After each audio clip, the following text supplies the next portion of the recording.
Hi friends, welcome to பாவையின் பாதையில் channel. இன்னைக்கு இந்த வீடியோல என்ன பார்க்க போறோம்னா, போன வருஷம் 2024ல நான் வாங்கின ஒரு 10 சவரன் gold jewelleries and gold coins பத்தியும், தென் என்னால எப்படி ஒரு வருஷத்துக்குள்ள ஒரு 10 சவரன் சேமிக்க முடிஞ்சது அப்படிங்கறத பத்தியும், நீங்க ஃபியூச்சர்ல இதே மாதிரி நகை வாங்கணும்னா என்னலாம் பண்ணலாம் அப்படிங்கிறதுக்கும் நிறைய யூஸ்ஃபுல்லான டிப்ஸ் வந்து வீடியோல சொல்லியிருக்கேன். ஸோ வீடியோவை கடைசி வரை ஸ்கிப் பண்ணாம பாருங்க, உங்களுக்கும் கட்டாயம் யூஸ்ஃபுல்லா இருக்கும். இதுதான் வந்து 2024ல நான் வாங்கின நகைகள். இதுல ஒரு முக்கால்வாசி பார்த்தீங்கன்னா நான் சிட் ஸ்கீம் மூலமா வாங்கின நகைகள். அப்புறம் சில இது பார்த்தீங்கன்னா உண்டியல் சேவிங்ஸ்லேருந்து வாங்கின நகைகள். அப்புறம் ஒரு 1 or 2 திங்ஸ் பார்த்தீங்கன்னா என் ஹஸ்பண்ட் எனக்காக வாங்கி கொடுத்த நகைகள். இப்போ எல்லா ஜுவல்ஸையும் வந்து 1 by 1 பார்க்கலாம். இந்த என்ஐசியில் வாங்கினது ஃபுல்லாக பார்த்தீங்கன்னா போன வருஷம் மே மந்த் வந்து நான் சிட் ஸ்கீம் மூலமாக வாங்கினது.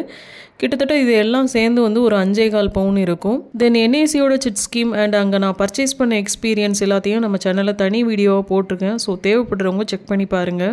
வீடியோ ஆரம்பிக்கிறது முன்னாடி ஒன்று சொல்லிக்கிறேன், இந்த வீடியோ வந்து எந்த ஷோ ஆஃபும் கிடையாது. என்ன பார்த்து சில பேருக்கு வந்து நம்மளும் சேமிக்கணும் அப்படிங்கிற ஒரு மோட்டிவேஷன் வரும் அப்படிங்கிறதுக்காகவும், சில ஐடியாஸ் கிடைக்கும் அப்படிங்கிறதுக்காகவும் தான் இந்த வீடியோ. இப்போ என்ஐசியில் வாங்கின ஜுவல்ஸை பற்றி பார்க்கலாம். ஃபர்ஸ்ட் ஒன்று வந்து பேங்கிளோட வெயிட் பார்த்தீங்கன்னா 3 சவரனுக்கு கொஞ்சம் கூட இருந்தது. இது நியூ டிசைன்லாம் இல்லை, ஒரு மாடரேட்டான டிசைனுன்னு வச்சுக்கலாம். இதே மாதிரி எனாமல் வச்ச பேங்கிள்ஸ் வந்து என்கிட்ட கிடையாது. ஸோ எனாமல் வச்ச மாதிரியான பேங்கிள்ஸ் வாங்கணுங்கிறதுக்காக வாங்கினேன்.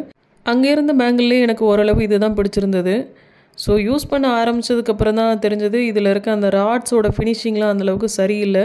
ஸோ ட்ரெஸ் எல்லாம் பிடிச்சி இழுக்கிற மாதிரி இருந்தது. ஸோ இதே மாதிரி நீங்கள் பேங்கிள் வாங்க போகிறீங்கன்னா அதை மனசில் வச்சுட்டு வாங்குங்க. தென் சிட் ஸ்கீமில் வாங்கினதுனால இந்த பேங்கிளுக்கு எந்த வேஸ்டேஜும் நான் பே பண்ணலை. அடுத்தது நம்ம பார்க்க போகிறது என்ஐசியில் வாங்கின ஜிமிக்கி. இந்த ஜிமிக்கியோட வெயிட் பார்த்திங்கன்னா கிட்டத்தட்ட 1 சவரனும் 9 கிராமும் இருந்ததுன்னு நினைக்கிறேன். இதுக்கும் நான் எந்த வேஸ்டேஜும் பே பண்ணலை சிட் ஸ்கீமில் வாங்கினதுனால. இதோட டிசைன்ஸ் பார்த்திங்கன்னா சின்ன மாங்காய் மாதிரி ஃபுல்லாக இருக்கும். இந்த ஜிமிக்கியோட ஸ்டட்டையும் அந்த ஹேங்கிங்கையும் தனித்தனியாக டிட்டாச் பண்ணிக்கலாம். தென் பால்ஸ் மாதிரியும் ஆல்டர்னேட்டிவாக கொடுத்துருப்பாங்க. இதுவும் ரொம்ப நியூ டிசைன்லாம் சொல்ல முடியாது, ஒரு மாடரேட்டான டிசைன் தான்.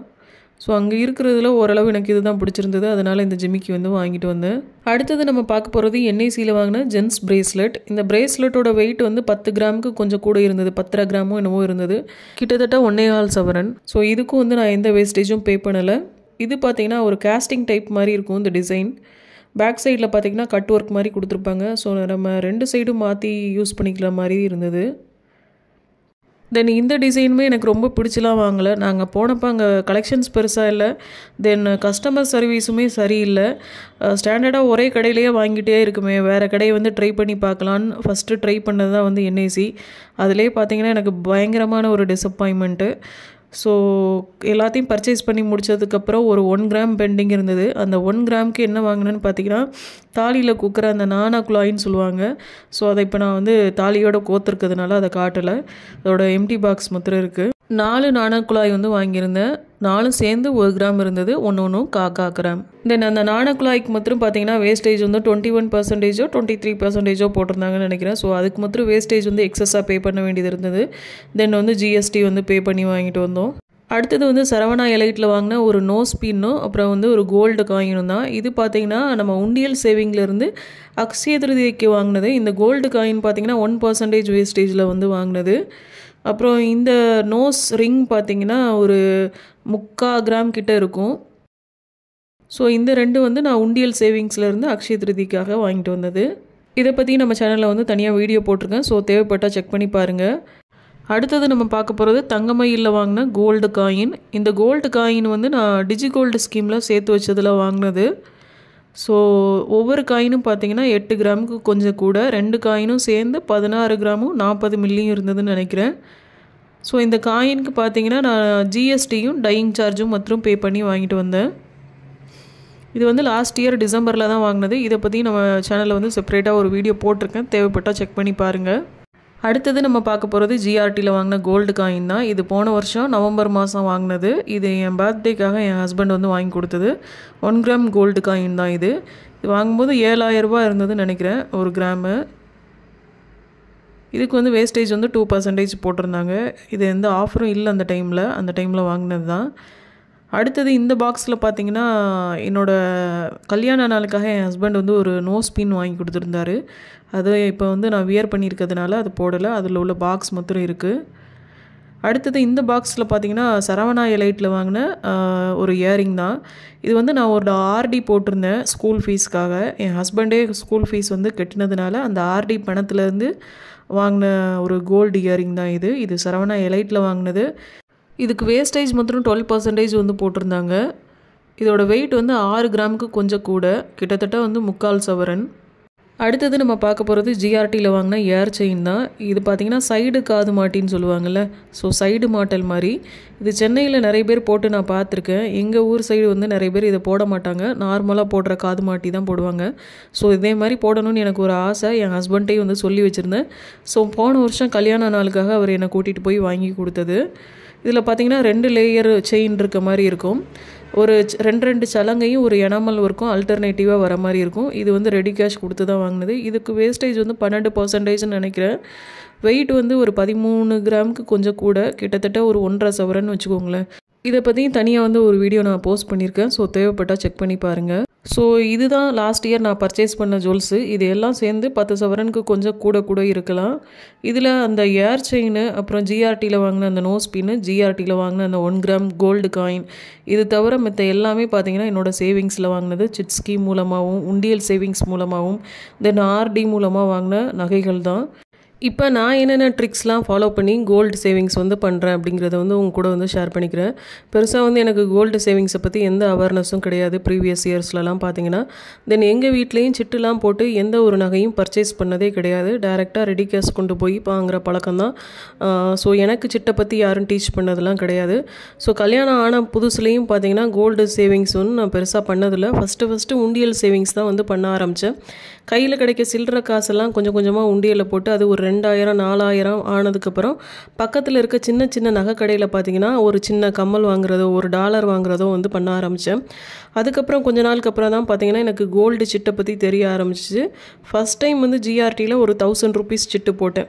ஸோ அதை வச்சு ஒரு கம்மல் வாங்கினேன். அதுக்கப்புறம் கோல்டு சிட்டில் இருக்க அட்வான்டேஜஸ் எனக்கு தெரிய ஆரம்பிச்சு கொஞ்சம் கொஞ்சமாக அந்த சிட்டு அமௌண்ட்டை வந்து இன்க்ரீஸ் பண்ண 2000 போடுறது, 1500 போடுறது, அப்புறம் 2000 ஆச்சு, 3000, 3500. இப்போ ப்ரெசண்ட்டாக பார்த்தீங்கன்னா 10,000 வரை போடுறது அளவுக்கு எனக்கு கேப்பபிலிட்டி இருக்குதுன்னு வச்சுக்கோங்களேன். ஸோ இந்த 10,000 அந்த 1000 ரூபா போடுற இடத்துல நான் 10,000 போடுறதுக்கு என்னெல்லாம் பண்ணினேன் அப்படிங்கிறத இனி பார்க்கலாம்.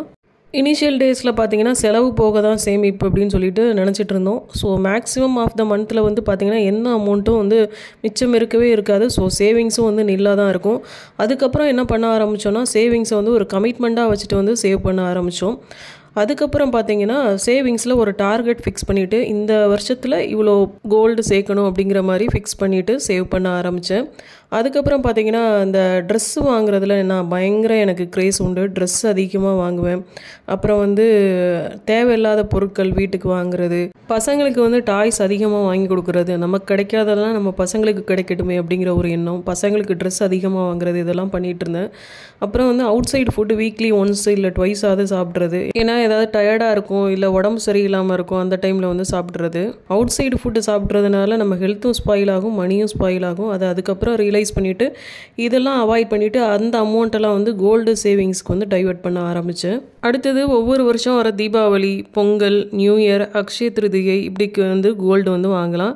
நான் வந்து மேக்ஸிமம் தீபாவளி அண்ட் நியூ இயர்க்கு வந்து கோல்டு வந்து வாங்குவேன். பொங்கல், அக்ஷய திருதிக்கெலாம் வாங்க மாட்டேன். அதுவுமே கேஷ் கொண்டு போயெலாம் வாங்குறது கிடையாது. கோல்டு சிட்டு வந்து அந்த மந்தில் மெச்சூர்ட் ஆகிற மாதிரி போடுவேன்.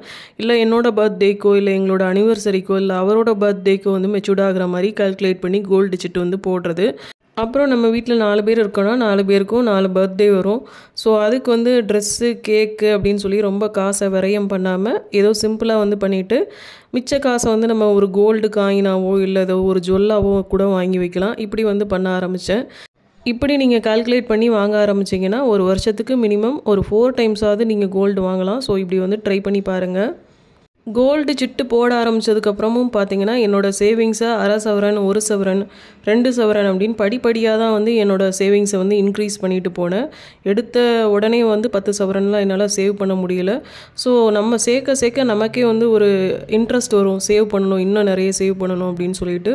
ஸோ நீங்களும் இந்த டிப்ஸ் எல்லாம் ஃபாலோ பண்ணி சேவ் பண்ணி பாருங்கள். 10 சவரன் என்ன 100 சவரனே சேமிக்கலாம். இந்த வீடியோ உங்களுக்கு பிடிச்சிருந்ததுன்னா லைக் பண்ணுங்கள், ஷேர் பண்ணுங்கள் அண்ட் கோல்டு ரிலேட்டடான வீடியோஸ்க்கு நம்ம சேனலை சப்ஸ்கிரைப் பண்ணி வச்சுக்கோங்க. மற்றும் ஒரு இன்ட்ரெஸ்டிங்கான வீடியோவில் உங்களை சந்திக்கிறேன். until then bye, take care.